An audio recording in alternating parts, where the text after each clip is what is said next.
दिल्ली से राष्ट्रीय राजधानी क्षेत्र दिल्ली सरकार से संबंधित भारत के नियंत्रक एवं महालेखा परीक्षक का दिल्ली में शराब के विनियम और आपूर्ति पर निष्पादन लेखा परीक्षा प्रतिवेदन वर्ष 2024 का प्रतिवेदन संख्या नंबर 1 की प्रतियां सदन पटल पर प्रस्तुत करती हूं।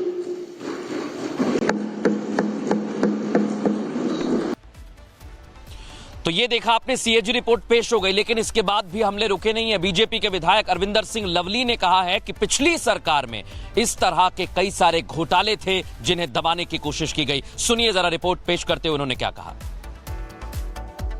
अध्यक्ष जी, मैं आपकी पीड़ा समझ सकता हूं और निश्चित रूप से बहुत दुर्भाग्यपूर्ण है, और इससे बड़ा लोकतंत्र का बाबा साहब के जो ठेकेदार बन रहे हैं, बाबा साहब के सपनों को चकनाचूर करने का कोई काम नहीं हो सकता कि आपको 15 मिनट ये समझाने में लगा है, आपको ये बोलना पड़ रहा है कि सीएजी की रिपोर्ट जो है हम रख रहे हैं जैसे हम बहुत बड़ा काम कर रहे हैं।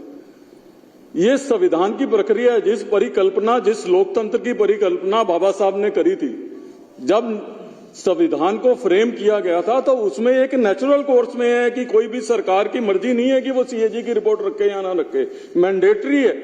ये विधानसभा बनी इसलिए, और इस विधानसभा का अपमान हो जिस सदन के अंदर हिंदुस्तान की पार्लियामेंट चली हो, उस पार्लियामेंट वाले सदन में दिल्ली की विधानसभा चल रही है। हम लोग सब जो है सौभाग्यशाली हैं, और उस विधानसभा में आप 2017 में कह रहे हो, लेकिन आप उसका इस बात पे समझिए कि 2015 में इनकी सरकार बनी, यानी कि इनकी सरकार बनने के बाद इन्होंने सुनिश्चित किया कि एक भी सीएजी रिपोर्ट इनके सरकार के कार्य करने की जो है इस सदन में ना है। इससे बड़ा दुर्भाग्य, इससे बड़ा जो है लोकतंत्र के लिए शर्मनाक दिन कोई हो नहीं सकता। और आप नारे लगा रहे हो बाबा साहब के और सपनों की हत्या कर रहे हो बाबा साहब की।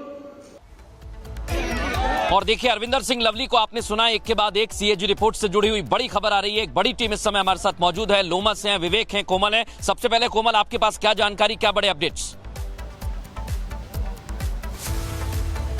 बिल्कुल मृदुल, देखिए सीएजी की रिपोर्ट पेश की गई है। 14 रिपोर्ट्स में से देखिए एक शराब घोटाले को लेकर के रिपोर्ट पेश की गई है, लेकिन अब जो जानकारी मिल रही है उसके अनुसार देखिए दूसरी एक रिपोर्ट फाइल की जाएगी 14 में से, वो डीटीसी बस की रिपोर्ट भी हो सकती है, क्योंकि डीटीसी बस को लेकर के अगर हम बात करें तो जो फंड एलोकेट किया गया था उसके बाद जो है वो कार्य जो है लंबित हो जाता है और ज्यादा और भी फंड जो है वो बढ़ चढ़ करके एलोकेट होता है। तो ऐसे में देखिए डीटीसी बस को लेकर के भी एक बड़ी अपडेट आ रही है कि दूसरे दिन जो है डीटीसी बस को लेकर के जो घोटाले हुए थे उसका खुलासा हो सकता है, शीश महल का खुलासा हो सकता है। जल विभाग की बात करें उस दौरान भी देखिए कई ऐसे घोटाले हुए थे। तो यानी साफ तौर पर अब जो है आम आदमी पार्टी की मुश्किलें जो है मृदुल वो पूरी तरह से बढ़ने वाली है, क्योंकि अभी देखा था जिस तरह से सीएजी की रिपोर्ट पेश होने वाली थी, लेकिन उसके पहले यहाँ पे किस तरह से प्रदर्शन होता है, सस्पेंड हो जाते हैं विपक्ष के नेता, वो धरने पर बैठे होते हैं, और उसके बाद अब आज देखिए शराब घोटाले को लेकर के सबसे पहले हमने रिपब्लिक भारत को बिल्कुल, और सबसे बड़ी बात यही है कि ये तो एक रिपोर्ट है, एक एक करके और भी रिपोर्ट कोमल सामने आएगी, और इन रिपोर्ट्स में क्या क्या खुलासे होंगे उस पर नजर बनी रहेगी। हमारे दो सहयोगी और इस वक्त हमारे साथ जुड़े हुए हैं, विवेक और लोमस। विवेक का हम रुख करेंगे। विवेक, आप सुबह से यहां पर हैं, सुबह से तस्वीर देख रहे हैं, यहां आरोप प्रत्यारोप की राजनीति तो चल रही है, लेकिन उस बीच ये सीएजी रिपोर्ट कई बड़े खुलासे करने वाली है। बिल्कुल, आरोप प्रत्यारोप का दौर चलता रहेगा, लेकिन भ्रम फैलाने वाली कोई स्थिति नहीं है। सीएजी की रिपोर्ट सामने आ चुकी है, 5 बिंदु तो मेरे सामने हैं। आप ये समझिए कि जो आरोप है उनका जवाब देना चाहिए था, लेकिन बाबा साहब की तस्वीर लेकर अगर ये धरने पर बैठ जाते हैं तो मानिए इनके मन का जो डर है, जो भय है कि कोई चीज खुलकर सामने ना आए, और जो सीएजी की रिपोर्ट दिखाने की कोशिश हो रही है वो स्पष्ट तौर पर नहीं आया। आप बताइए कि जो सवाल है उसमें 2026 करोड़ का नुकसान हुआ, इसका जवाब कौन देगा? सवाल है कि शराब नीति बनाने से पहले विशेषज्ञों की सलाह ली गई थी, सिफारिशों को क्यों नहीं माना गया? फिर सवाल है कि लाइसेंस क्यों दिए गए, कि जो कंपनियां घाटे में थी उनको आपने लाइसेंस दे दिए। फिर है कि एलजी से कई फैसलों की मंजूरी नहीं ली गई। फिर सवाल है कि शराब नीति के नियमों को विधानसभा में पेश नहीं किया गया। तो ये जो 6 से 7 सवाल, इनका जवाब कौन देगा? ये तो सवाल तत्कालीन सरकार को देना चाहिए, जो अभी विपक्ष में है। पहली बार विपक्ष में है, लेकिन पहली बार ही जो स्ट्रैटेजी है वो और ये सवाल उठ रहे हैं विवेक। बिल्कुल बिल्कुल बिल्कुल, और ये सवाल उठ रहे हैं, लेकिन इस बीच आपको एक बड़ी खबर बता दें। स्पीकर विजेंद्र गुप्ता ने सीएजी रिपोर्ट पर कहा है 2017-18 में आनी लेकिन क्या हुआ, इस रिपोर्ट को पिछली सरकार ने दबाया। यह अलोकतांत्रिक तरीका है, यह संवैधानिक तरीका जो नहीं अपनाया गया है, उसका खुलासा आज स्पीकर विजेंद्र गुप्ता ने कर दिया है। और सबसे बड़ी बात यह है कि आम आदमी पार्टी को एक बार फिर से कटघरे में खड़ा किया गया। और सबसे बड़ा सवाल यह, क्या वाकई इस तरह से रिपोर्ट को दबाने की कोशिश की गई? पहले सुनिए विजेंद्र गुप्ता क्या कह रहे हैं। यह आश्चर्यजनक तथ्य है कि वर्ष 17-18 के बाद से 2017-18 से सीएजी की रिपोर्ट को सदन पटल पर प्रस्तुत नहीं किया गया है। इस संबंध में विपक्ष के तत्कालीन नेता,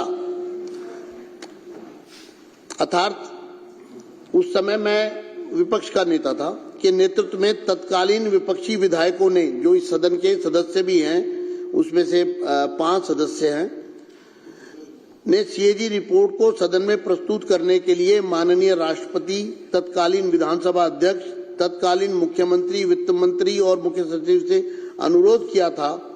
राज्य की वित्तीय हालत के बारे में जानकारी प्राप्त करने के लिए सुविधा वहाँ मिल सके, ब्लड एनालिसिस की सुविधा वहाँ प्राप्त हो सके, ये सभी सुविधाएं उपलब्ध करवाई गई हैं। मेडिकल कॉलेजेस के साथ पैरामेडिकल और नर्सिंग की पढ़ाई भी हो सके, जिससे टेक्निकल स्टाफ भी उसके साथ मिल सके। ये सभी कार्यक्रम आगे बढ़ाए गए हैं। और ऐसी पीजीआई में जो आप आंकड़े दे रहे थे, मुझे लगता है कि वो तथ्यों से परे है। ऐसे पीजीआई में सभी पद लगभग भरे जा चुके हैं, जिनमें नहीं मिले होंगे। विभाग ऑलरेडी चल रहे हैं, फैकल्टी है, एक आध पद उसमें खाली हो सकते हो, लेकिन हमारी सरकार ने तो वहां पे 8 नए विभाग का भी गठन किया है। और जिसमें जो सुविधा पहले प्रदेश में नहीं थी, देश में भी बहुत कम स्थानों पर थी, वह सुविधा एससी पीजीआई जैसे संस्थान में प्राप्त हो रही है।